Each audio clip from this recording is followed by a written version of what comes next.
வணக்கம். ஒரு மணி செய்திகளை வழங்குவதற்காக நான் அபிநயா. முதலில் தலைப்புச் செய்திகளை பார்க்கலாம். திருவண்ணாமலையில் நடைபயிற்சி சென்றபோது வாக்கு சேகரித்த முதலமைச்சர் மு க ஸ்டாலின் சாலையோர கடையில் தேநீர் அருந்தினார்.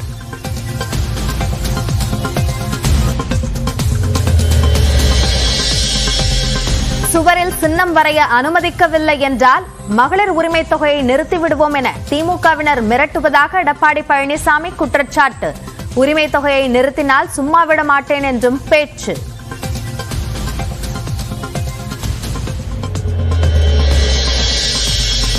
பிரதமர் மற்றும் அமித்ஷாவை போல முதலமைச்சரால் வாகன பேரணி செல்ல முடியுமா? பிரதமரை விமர்சித்த முதலமைச்சருக்கு அண்ணாமலை சவால். அதாவது ஒரு ஆர்கனைஸ்டா ஒரு கிரௌட கொண்டு வந்து பேசுவதை விட ஏன் முதலமைச்சர் அவர்கள் ரோட் ஷோ வர்றதுக்கு பயப்படுறாங்க? பிரதமர் அவர்கள் கோயம்புத்தூர்ல ரோட் ஷோ வந்துட்டு போயிருக்கிறாங்க. மரியாதைக்குரிய அமித்ஷாஜி அவர்கள் நாளை தேனியில ரோட் ஷோ வர இருக்கிறாங்க. மறுபடியும் மரியாதைக்குரிய நம்முடைய பாரத பிரதமர் நரேந்திர மோடி அவருடைய ரோட் ஷோ ஒரு முக்கியமான நகரத்தில் நடக்க இருக்கிறது. இதெல்லாம் கூட மக்களை வந்து சந்திக்கிறாங்க. 2-3 மணி நேரம் நிற்கிறாங்க. தமிழ்நாட்டில் 4 நாட்கள் பரப்புரை செய்ய பிரதமர் நரேந்திர மோடி திட்டம். வரும் 9ஆம் தேதி வேலூரில் ஏசி சண்முகத்தை ஆதரித்து பரப்புரை.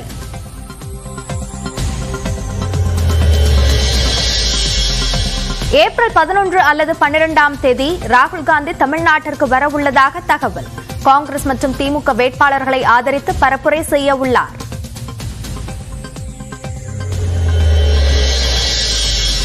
வாக்குப்பதிவு மற்றும் கட்டுப்பாட்டு இயந்திரங்களுக்கு நடுவே ஒப்புகை சீட்டு இயந்திரத்தை இணைக்க திமுக எதிர்ப்பு. ஒவ்வொரு தொகுதியிலும் 2 விழுக்காடு வாக்குகள் பிழையாகும் என RS பாரதி குற்றச்சாட்டு. 22 லட்சம் வாக்காளர்களில் 2% வரை நடப்பதற்கு வாய்ப்பு என்று சொன்னால் ஏறத்தாழ 46,000 வாக்குகள் வரையிலே இதுபோல தவறு நடப்பதற்கு வாய்ப்பு இருக்கிறது. மயிலாடுதுறை நகரத்திற்குள் சிறுத்தை நடமாட்டம்.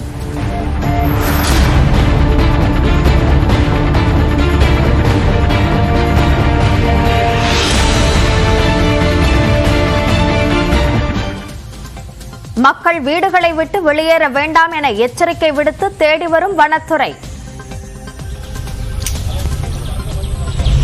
வனத்துறையின் முக்கிய அறிவிப்பு. மயிலாடுதுறை கூரைநாடு மற்றும் நகர் பகுதிக்குள் ஒரு சிறுத்தை நடமாட்டம் உள்ளதால் பொதுமக்கள் பாதுகாப்புடன் இருக்க அறிவுறுத்தப்படுகிறது. தைவானில் 7.5 ரிக்டர் அளவில் சக்தி வாய்ந்த நிலநடுக்கம்.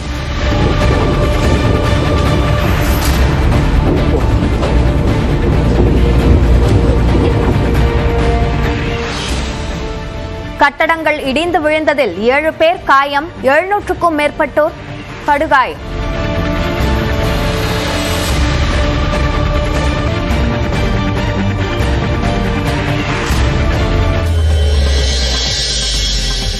சவரன் 52,000 ரூபாயாக உயர்ந்து புதிய உச்சம் தொட்ட ஆபரண தங்கம். வெள்ளி விலையும் கிலோவிற்கு 2,000 ரூபாய் அதிகரிப்பு.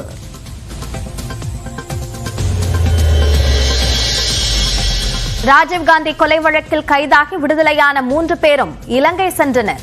சென்னையிலிருந்து விமானம் மூலம் பலத்த பாதுகாப்புடன் அனுப்பி வைக்கப்பட்ட முருகன், ராபர்ட் பயாஸ், ஜெயக்குமார்.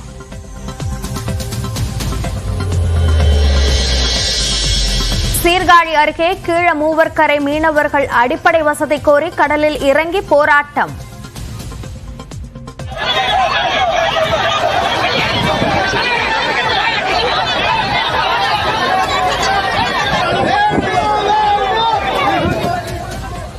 பேச்சுவார்த்தைக்கு வந்த MLA பன்னீர்செல்வத்திற்கு எதிர்ப்பு.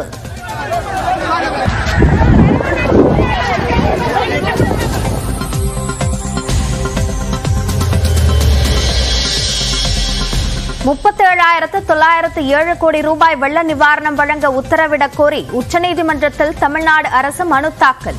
இடைக்கால நிவாரணமாக 2,000 கோடி ரூபாய் வழங்கவும் கோரிக்கை.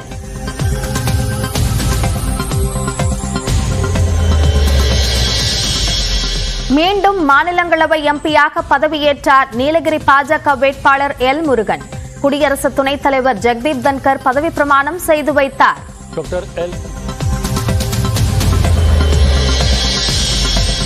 சென்னை, சேலம் உள்ளிட்ட இடங்களில் நேற்று நடந்த வருமான வரி சோதனையில் 4 கோடி ரூபாய் பறிமுதல். பணப்பட்டுவாடா புகாரில் வருமான வரித்துறை நடவடிக்கை.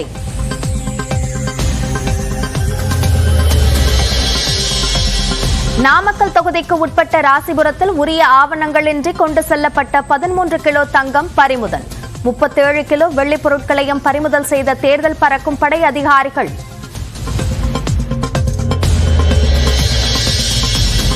அமீரின் செல்போனை முழுமையாக ஆய்வு செய்த போதைப்பொருள் தடுப்பு பிரிவு அதிகாரிகள். டெல்லியில் நேற்று நடந்த 11 மணி நேர விசாரணை குறித்து புதிய தகவல்.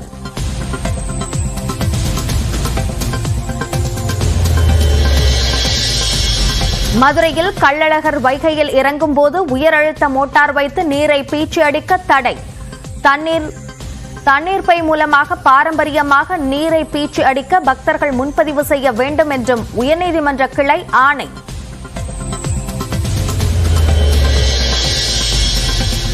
ஹாட்ரிக் வெற்றியை பதிவு செய்யுமா கொல்கத்தா நைட் ரைடர்ஸ்?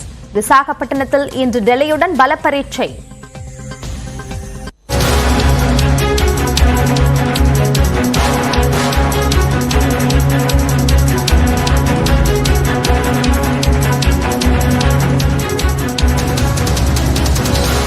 அடுத்த 5 நாட்களுக்கு வட உள் மாவட்டங்களில் 106 டிகிரி ஃபாரன்ஹீட் வரை வெப்பம் பதிவாகும்.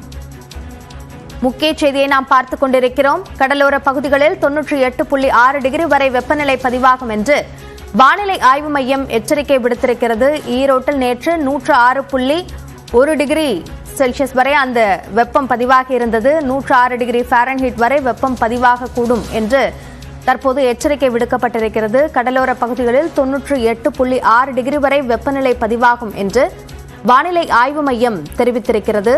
ஈரோட்டில் நேற்று 106.1 டிகிரி வெப்பநிலை பதிவாகி இருப்பதையும் வானிலை ஆய்வு மையம் குறிப்பிட்டிருக்கிறது.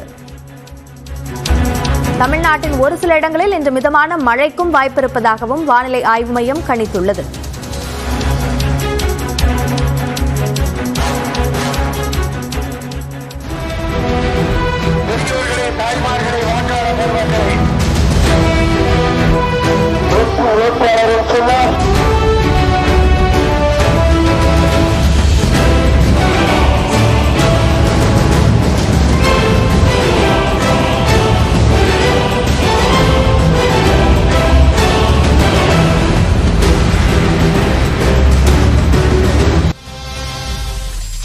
கேரள மாநிலம் வயநாடு மக்களவை தொகுதியில் போட்டியிடும் ராகுல் காந்தி வேட்புமனு தாக்கல் செய்கிறார். அந்த காட்சிகளை நாம் பார்த்துக் கொண்டிருக்கிறோம். கடந்த முறை தான் நின்று வெற்றி பெற்ற அந்த வயநாடு மக்களவை தொகுதியில் மீண்டும் போட்டியிடுகிறார் ராகுல் காந்தி. அதற்கான வேட்புமனு தாக்கல் இன்று செய்ய உள்ளார் என்று தெரிவிக்கப்பட்டபடி தற்பொழுது அங்கிருக்கக்கூடிய தேர்தல் அதிகாரியினுடைய அலுவலகத்திற்கு சென்று அவர் வேட்புமனு தாக்கல் செய்யக்கூடிய காட்சிகளை நேரலையாக பார்த்து வருகிறோம். உடன் அவருடைய சகோதரி பிரியங்கா காந்தியும் இருப்பதையும் பார்க்கிறோம்.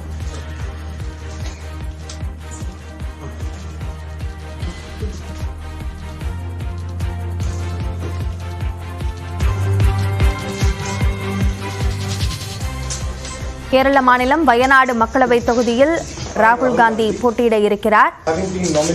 அங்கு தன்னுடைய வேட்புமனுவை தாக்கல் செய்து வருகிறார் ராகுல் காந்தி.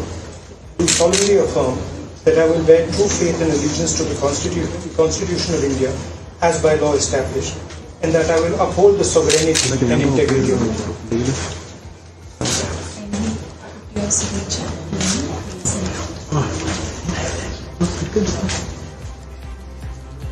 இது குறித்த கூடுதல் விவரங்களை வழங்குவதற்காக நம்முடைய செய்தியாளர் சுசித்ரா இணைப்பில் இருக்கிறார். அவரோடு பேசலாம். சுசித்ரா, இப்போ ராகுல் காந்தி வேட்புமனு தாக்கல் செய்து கொண்டிருக்கிறார். இதில் கவனிக்க வேண்டிய முக்கியமான விஷயங்கள் எல்லாம் என்ன? கேரள மாநிலம் வயநாடு தொகுதியில் மக்களவை தேர்தலுக்கான வேட்புமனுவை காங்கிரஸ் கட்சியினுடைய அதிகாரப்பூர்வ வேட்பாளராக தற்பொழுது காங்கிரசினுடைய முன்னாள் முதல்வரும் வயநாடு எம்பியுமான ராகுல் காந்தி செய்துள்ளார். கல்பேட்டா பகுதியிலிருந்து பேரணியாக ஊர்வலமாக சென்ற அவர் தற்பொழுது தன்னுடைய வேட்புமனுவை அதிகாரப்பூர்வமாக தாக்கல் செய்துள்ள அந்த காட்சியத்தை நாம் பார்த்து கொண்டிருக்கோம். மிக முக்கியமாக இந்த வேட்புமனு தாக்கல் பொழுது அவருடன் அவருடைய சகோதரி பிரியங்கா காந்தி மற்றும் காங்கிரஸ் கட்சியுடைய பொதுச் செயலாளர் KC வேணுகோபால் வேணுகோபால் ஆகியோரும் உடன் உள்ளதையும் நம்மால் காட்சியில் பார்க்க முடிகிறது. பல்லாயிரக்கணக்கான காங்கிரஸ் தொண்டர்கள் மற்றும் வயநாடு பகுதியுடைய மக்களுடைய புடைசூழ அந்த பேரணியாக அவர் சென்று தன்னுடைய வேட்புமனுவை அவர் தாக்கல். மிக முக்கியமாக வயநாடை பொறுத்த அளவில் கடுமையான ஒரு போட்டி என்பது இந்த முறை இருக்கும் எனவும் எதிர்பார்க்கப்படுகிறது. பாஜகவின் சார்பாக அதிகாரப்பூர்வ வேட்பாளராக கேரள மாநிலத்தினுடைய பாஜக தலைவராக உள்ள கே சுரேந்திரன் தற்பொழுது போட்டியிடுவது மிக முக்கியமாக பார்க்கப்படுகிறது. அதே போல் கம்யூனிஸ்ட் கட்சியின் சார்பாக டி ராஜாவினுடைய மனைவியான ஆனி ராஜா இந்த முறை வேட்பாளராக அங்கு களமிறங்குகிறார். இன்று காலைதான் அவரும் தன்னுடைய வேட்புமனுவை தாக்கல் செய்து மிக முக்கியமாக பார்க்கப்படுகிறது. ராகுல் காந்தியை பொறுத்த அளவில் இரண்டாவது முறையான அவருக்கான வெற்றி வாய்ப்பு நிச்சயமாக உள்ளது என்ற ஒரு கருத்தை தான் காங்கிரசினுடைய மூத்த தலைவர்கள் ஏற்கனவே தெரிவித்திருந்தார்கள். இரண்டாவது முறையாக தற்போது வயநாடு தொகுதியிலிருந்து அவர் மக்களவை தேர்தலில் போட்டியது மிக முக்கியமாக பார்க்கப்படுகிறது. இந்த முறை கடுமையான பரப்புரைகள் மட்டுமல்லாமல் ஏற்கனவே பல்வேறு கடந்த சில ஆண்டுகளாகவே பல்வேறு முறை தொகுதிகளுக்கு சென்று பல்வேறு திட்டங்களையும் அவர் திறந்து வைத்துள்ளார். மக்களுக்காக அவர் உழைத்துள்ளார். அதன் அடிப்படையில் நிச்சயமாக இந்த முறையும் மீண்டும் அவருக்கு தான் வாக்களிப்பார்கள் என்ற ஒரு நம்பிக்கை இருப்பதாக ஏற்கனவே கே.சி. வேணுகோபால் இன்று காலையில் செய்தியாளர்கள் சந்தித்த பொழுது கூறியிருந்தார். ராகுல் காந்தி வேட்புமனு தாக்கல் செய்த காட்சிகளை பார்த்தோம். இது சார்ந்த விவரங்களுக்கு நன்றி சுசித்ரா.